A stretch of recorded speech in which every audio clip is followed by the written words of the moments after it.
అందరికీ నమస్కారం. నేను మీ రమణిని. మరో 3 చిట్కాలతో ఈరోజు మీ ముందుకు వచ్చాను. ఆ 3 చిట్కాలు ఏమిటంటే ఎక్కిళ్ళ కోసం, నేల విరోచనాల కోసం, జిగట విరోచనాల కోసం. మొదటిది ఎక్కిళ్ళు.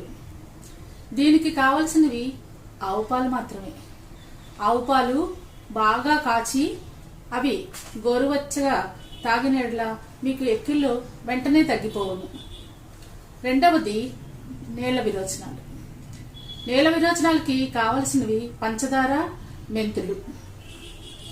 మనం నేల విరోచనాలు మొదలవగానే వెంటనే మన ఇంట్లో ఉన్న 1 స్పూన్ మెంతులను, 1 స్పూన్ పంచదారను తీసుకొని ఈ 2 కలిపి నీటితో మింగవలను. దానితో మీకు నేల విరోచనాలు వెంటనే తగ్గును. అలా అయినా చేయవచ్చు. లేకపోతే ఇంకొక వైద్యం కూడా ఉంది.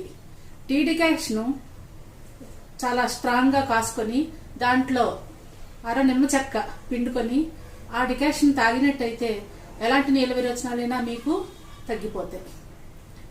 తర్వాతది జిగట విరోచనాలు. ఈ జిగట విరోచనాలకి కావలసినవి మెంతులు, నూనె మాత్రమే. జిగట విరోచనాలు స్టార్ట్ అవగానే మన ఇంట్లో ఉన్న వంట నూనె, మెంతులు తీసుకొని చేతిలో కలుపుకొని దానిని నీటితో మింగవలను. అలా చేసినచో మీకు జిగట విరోచనాలు తగ్గిపోతాయి.